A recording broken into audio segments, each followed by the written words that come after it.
வணக்கம். லட்சுமி கடாட்சியம் சேனல் பார்த்துட்டு இருக்க நம்ம ஃப்ரெண்ட்ஸ் எல்லாருக்கும் நன்றி. தொடர்ந்து சப்போர்ட் பண்ணிட்டே இருக்கீங்க, ரொம்ப சந்தோஷமா இருக்கு. மீண்டும் ஒரு முறை நன்றி.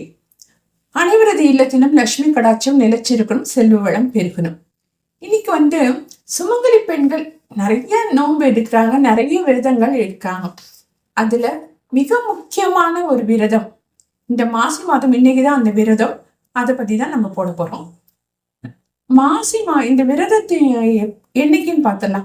மாசி மாதம் கடைசி நாளும் பங்குனி மாதம் தொடங்குற நாளும் தான் இந்த விரதம் கொண்டாடப்படுது. இந்த விரதத்துக்கு சாவித்திரி நோன்பு, காரடையான் நோன்பு அப்படின்னு சொல்றாங்க. இதை பத்தி தெளிவா பார்த்துடலாம். சாவித்திரி நோன்பு, சத்தியவான் தான் சாவித்திரியோட கணவர். யமதர்மனிடமிருந்து சத்தியவான் உயிரை போராடி பல போராட்டங்கள் நடத்தி கெஞ்சி மன்றாடி தன் கணவரை மீட்கிறாங்க. தன் கணவன் உயிரை, இறந்து போன தன் கணவன் உயிரை மீட்கிறாங்க. யமதர்மனிடமே போராடி மீட்கிறாங்க.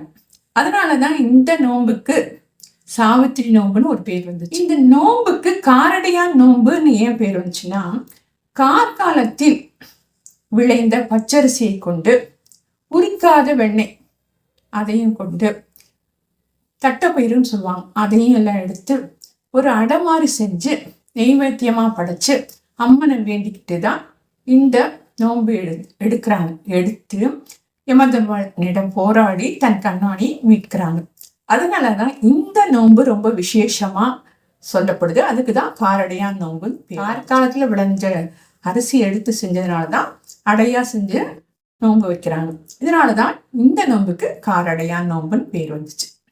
ஓகே, இந்த நோன்பு எடுக்கிறப்ப ரொம்ப நம்ம வீட்டுல நம்ம ஹஸ்பண்டுக்கு சம்டைம்ஸ் உடம்பு சரியில்லாம இருக்கும். நல்லாவே இருந்தாலும் பரவாயில்ல, நல்லா சுமங்கலி பாக்கியம், ரொம்ப நாள் நல்லா சுமங்கலியா வாழணும் அப்படின்னு ஆசைப்படுறவங்களும், திருமணம் ஆகணும் சீக்கிரத்துல அப்படின்னு நினைக்கிற பெண்களும் இந்த நோன்பை எடுக்கிறாங்க.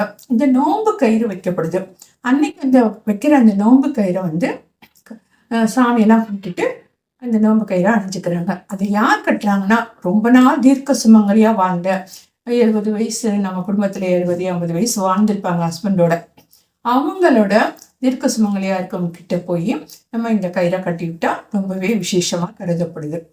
அப்படி இல்லைன்னா உங்க வீட்டுல இருக்கிற தீர்க்க சுமங்கலி யார் இருந்தாலும் கட்டிக்கலாம். திருமணமாகாத பெண்கள் கையில கட்டிக்கிறாங்க, சீக்கிரமே திருமணம் நடக்கணும்ட்டு. இதுதான் இந்த காரடையான் நோம்போட ரொம்பவே விசேஷமானது. கணவனுக்கு தீர்க்காயுச கொடுக்கணும், நல்ல வருமானம் வரணும், நல்ல தீர்க்க சுமங்கலியா இருக்கணுங்கிறதுக்காக தான் வைக்கப்படுற நோன்பு. நன்றி.